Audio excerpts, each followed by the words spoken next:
Okay, so welcome everybody to the info session. Today is August 17. It's 12 p.m. in the East Coast of the United States. Thanks for those who are joining us now. We are having this info session to explain how the program works and also answer questions from prospective students. I have with me Lori Knapp. Lori is the Hello. program specialist. And I'll let her say a few words before we begin. Lori? Yes, hi there. As Chris said, I am the program information specialist for this certificate.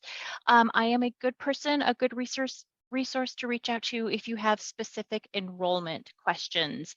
I can answer the questions regarding how you set up your Spire account and the different processes you go through actually enrolling into the courses and getting those courses onto your schedule. So that is a good time to reach out to me if you have questions around that, or if you just have, general questions about the certificate.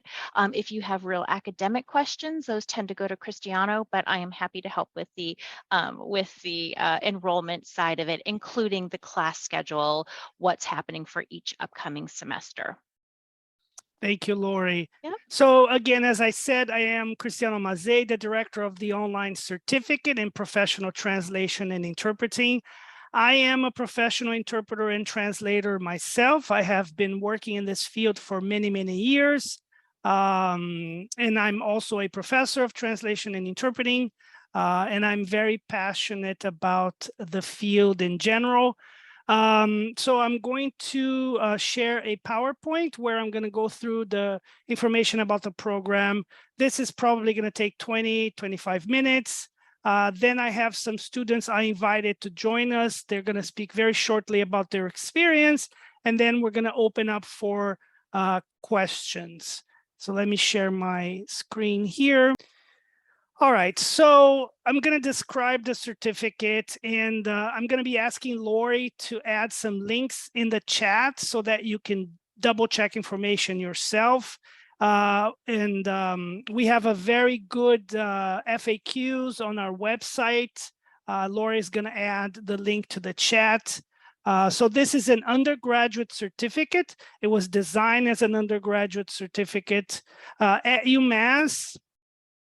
Like many other four-year universities in the United States, depending on the year that you're studying, courses are 100 level first year, second year 200 level, third year 400 level, and then graduate studies are 500 and above.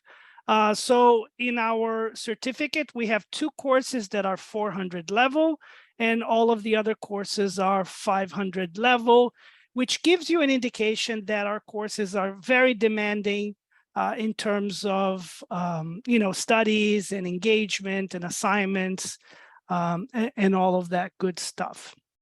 Because it's an undergraduate certificate, the minimum education requirement is a high school diploma or equivalent.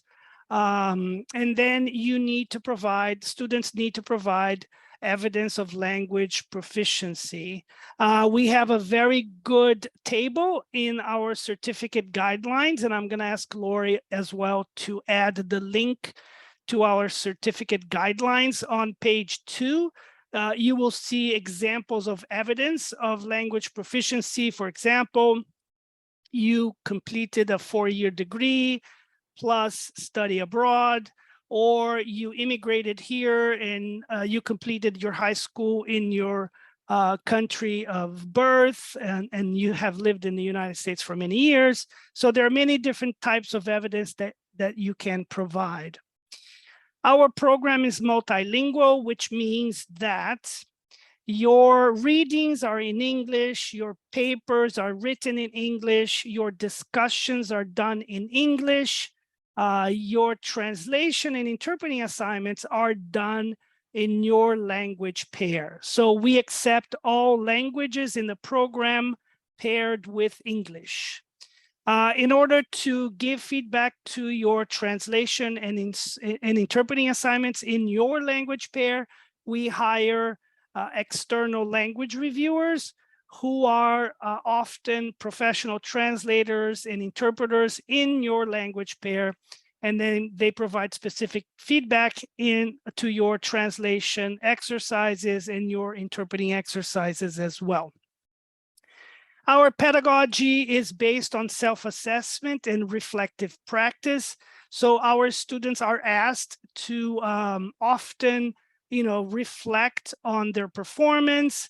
That means you work on a translation, then you go back to it, you think about the process, you write a few words about the process and what are the things you've learned. If it is an interpreting assignment, the same thing, you record your interpretation, then you listen to your interpretation and you write a reflection about it. There is direction provided to students on how to write these reflections and how to self-assess. So your professors do provide you with rubrics for you to work on your reflections. One question that often we get from prospective students is, what's the difference between a non-degree versus a degree student? In the United States, non-degree are short certificates like ours. If you take 5 different courses, you receive and you pass all the courses, you receive the certificate. So this is called non-degree. In the United States, degree programs are bachelor's, master's, and PhDs. That's the only reason why students who are taking this certificate are referred to as non-degree students. Many of our students come to us without having finished a bachelor's degree. Maybe they have taken a few college credits. Maybe they have just completed a high school diploma and wish to pursue a bachelor's. Our certificate has a very close collaboration with the university's UWW Interdisciplinary Studies degree. UWW is University Without Walls. It's the division of the university that offers a fully online bachelor's degree. So if you're interested in pursuing or completing a bachelor's degree, please look for information on their website. So they're a different division from the certificate, but we work very closely together. You can bring in your credits, prior credits from other college courses that you have taken. You can transform your professional experience into credits. So it's really a cool way to complete a bachelor's degree. And it's very focused on adult learners, people who have busy schedules, family commitments, and all of that. Yes, if I could hop in there for a second, Yes. Chris. If anybody has further questions about the degree completing program, you can certainly reach out to me and I will connect you with a colleague over here at the UWW side of information, and we can get more information to you specifically about that degree completing if you are interested. Yeah, and Lori, if you could just add a link to the page of the UWW interdisciplinary degree as well in the chat, that would be awesome. Yep, I will do that. Thank you. So our certificate, undergraduate certificate in professional translation and interpreting is composed of university credit courses. Most of our courses are 3 credits, but we also offer courses that are 2 credits and 1 credit. One question we ask often is, how many hours a week is going to be my commitment to taking a university course? So these are guidelines that are set forth by the federal government that does help people calculate what's the expectation in terms of hours per week. So the basic math is 1 credit equals 3 hours per week of commitment. It's 1 hour of instruction plus 2 hours of homework for a semester for 14 weeks. So if you are taking a 3 credit class, you should expect to spend about 9 to 10 hours per week on your course with us. So you need to calculate that, based on your current employment situation, your family commitments, and all of that. Another question we get often is how long does it take to complete? Our certificate is very flexible. You can complete the certificate in 1 year. If you start, for example, now in the fall, you're going to do fall, spring, and summer. That will be considered a year for us. We do have, but also you can take as long as you want. If you need to take a break for something, take a semester off, that it's not a problem at all. Come back to us later. So that's what we mean when we say that, you can do it at your own pace. We do offer a suggested sequence of courses based on what we think should be a pathway to professionalization. And that also can be found in our document certificate guidelines.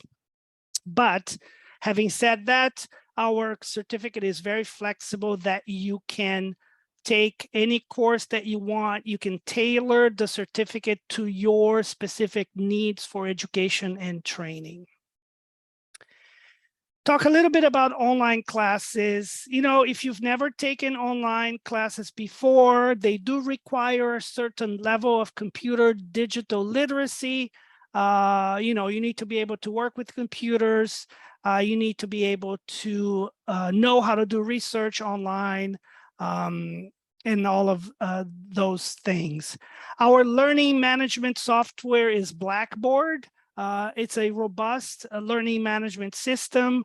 And you can find on our website, maybe Lori can add a link to the video that we have. We have a short video clip in the course section of our website that illustrates what our courses look like inside Blackboard. So feel free to watch that video at your own time. Courses are usually divided into weekly modules with submission deadlines. So when we say at your own pace, that doesn't mean you get to choose or students get to choose when they submit their work. No, there are deadlines that have been created by your professors. And if students don't meet those deadlines, their grades might be impacted in a negative way.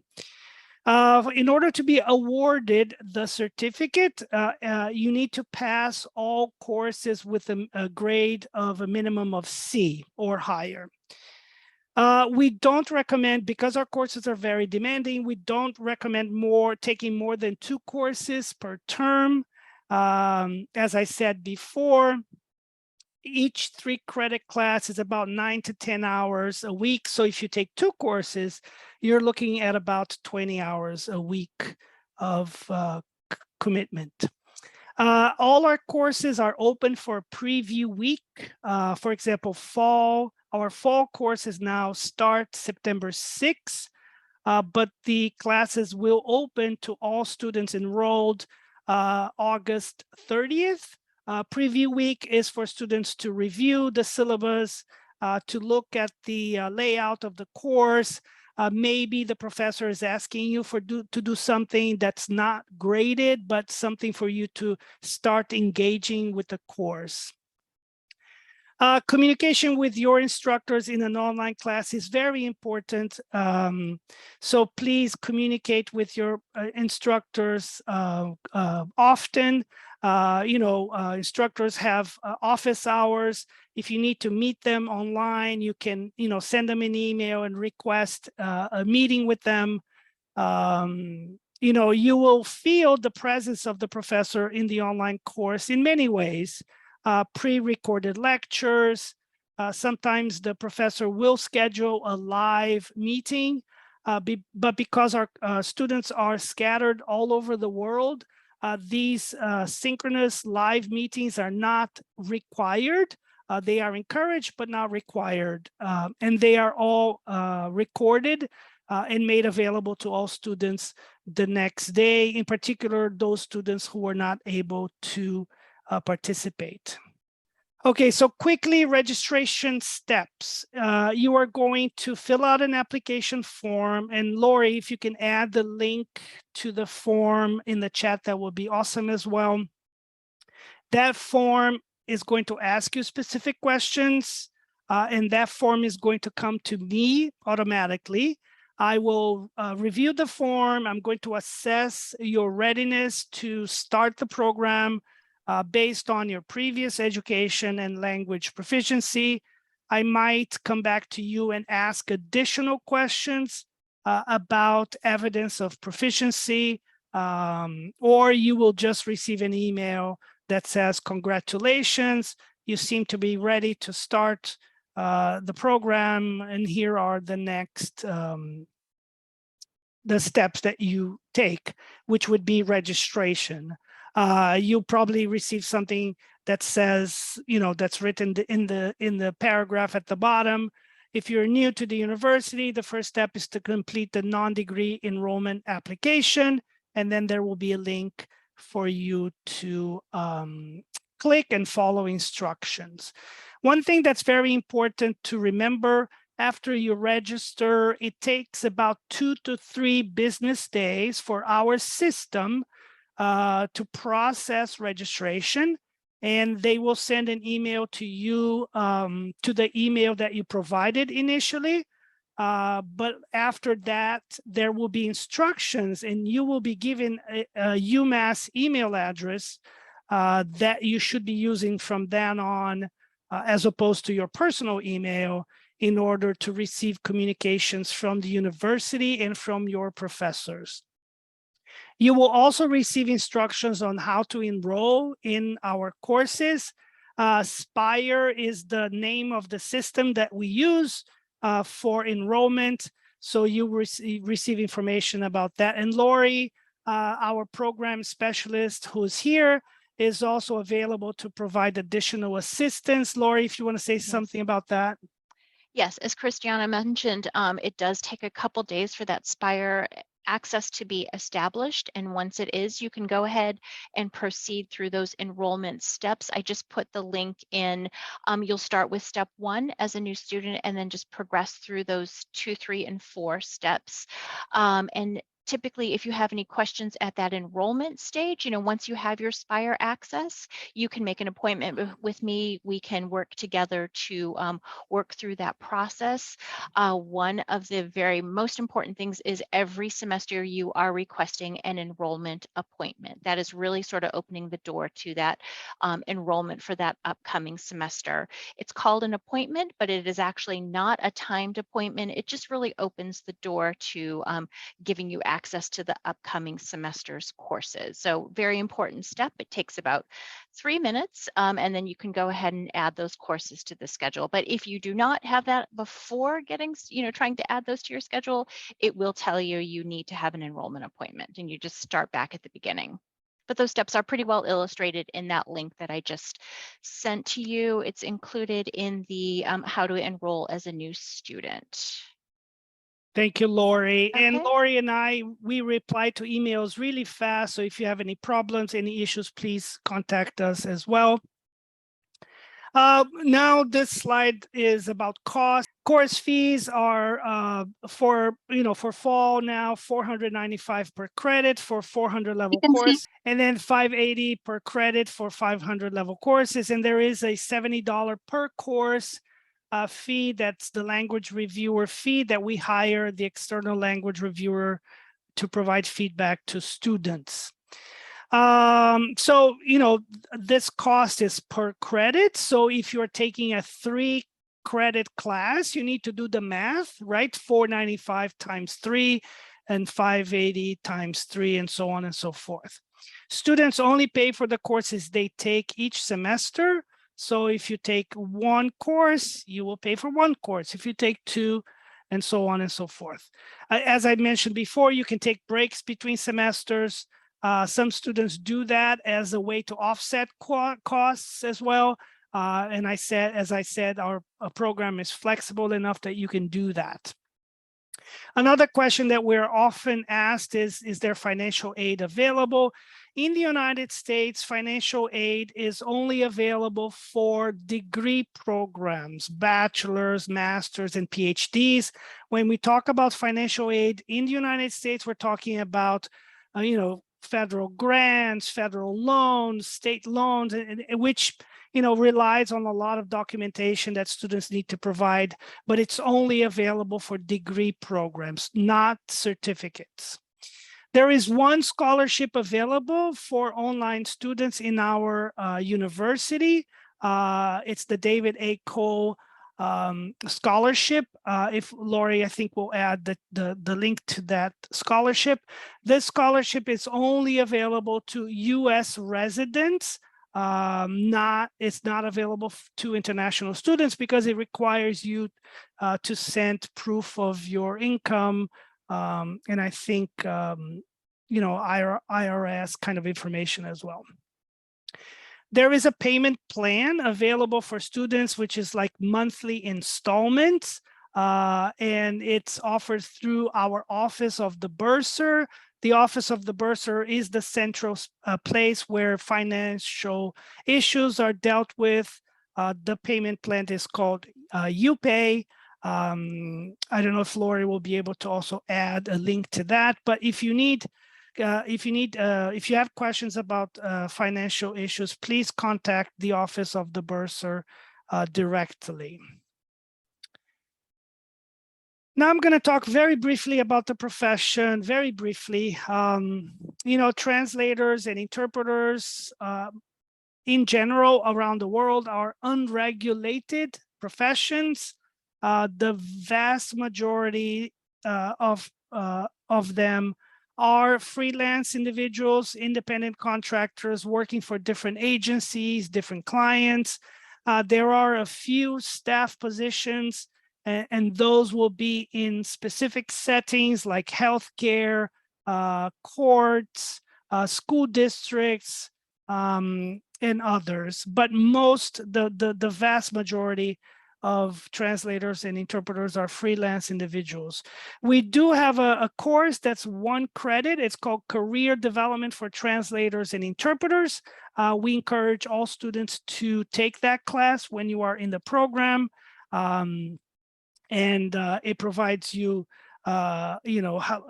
information about how to write your resume, how to create a social media presence, and all of the things that you need to know about the profession. Yeah, Chris, can I just hop in a Yes. little bit on that one right there?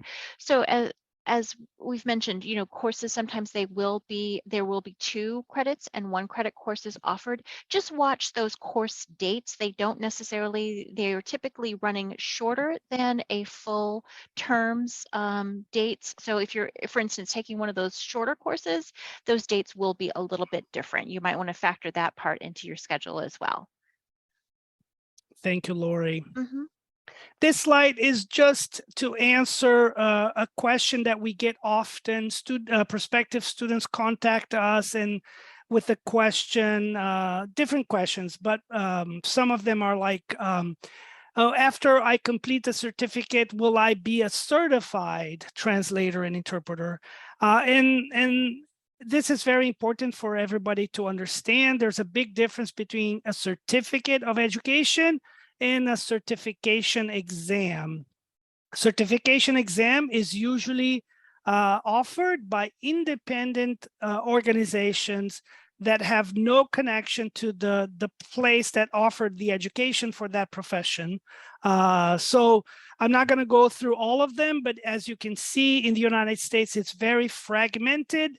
For translators, you have the ATA, you have the US State Department. For interpreters, you have the court system, you have the State Department as well. For interpreters in healthcare, you have 2 organizations.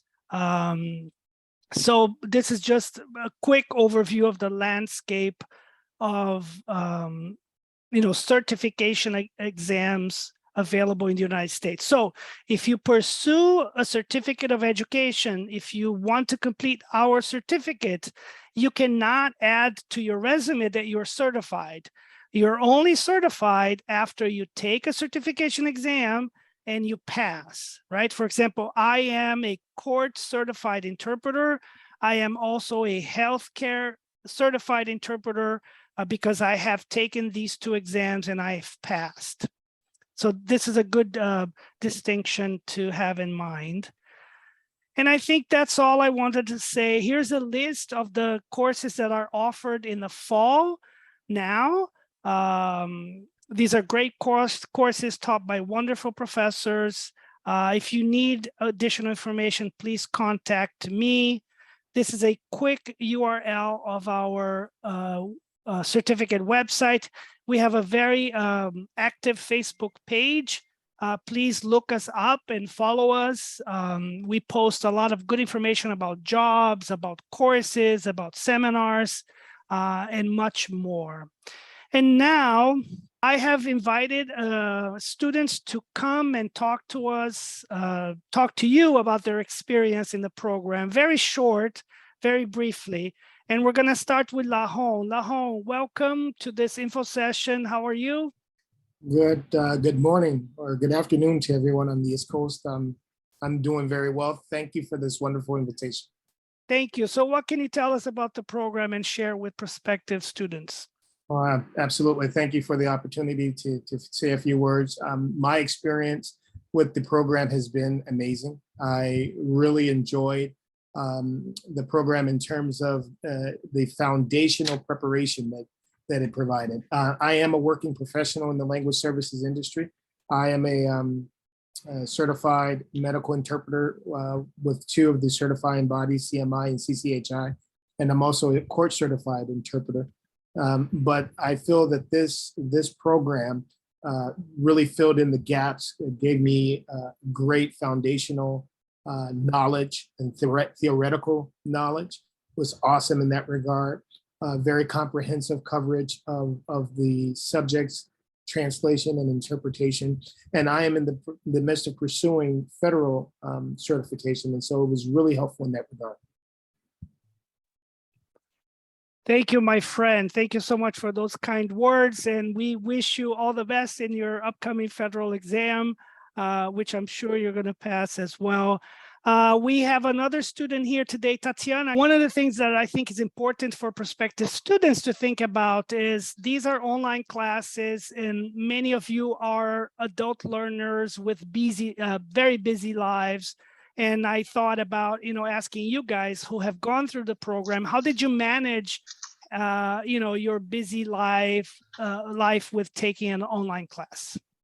Okay, so what I did is that you do have to be very organized about your time. And so I have 2 colored Post-its. So this is like my things that I have to do during the day. And this is my things I have to do during the week for my courses. So every week I would have like week, whatever, the number of the course. And then I would write down everything I needed to do. And then the other thing is, I love reading, and this is a heavy reading program. So I also made it fun by going and purchasing a binder. And so I printed out all the readings, and I had colored highlighters, and that really helped me out to just do everything that needed to be done. Thank you. I am a binder person too, so I'm happy to see that there are other binders out there, binder people. One of the things about, thank you, Tatiana, and we think reading theory and reading empirical research in translation and interpreting is really important for a student to develop a critical thinking about the field and about the profession. That's why our students are asked to read and reflect on things that are pertinent to the profession and to the academic field as well. Anyway, I think that I invited students to just give you an idea of what they've gone through. And I think this is a good time. It's 12:30 for us. All right, everybody, I think that's it. This is going to be a wrap. If you have questions, please feel free to email me or Lori. Thank you so much for showing up and wanting to know more about the program. And again, if you need anything, please don't hesitate to contact us. Have a wonderful rest of your day and a wonderful rest of your week, and enjoy the rest of the summer, those of you who are in the United States.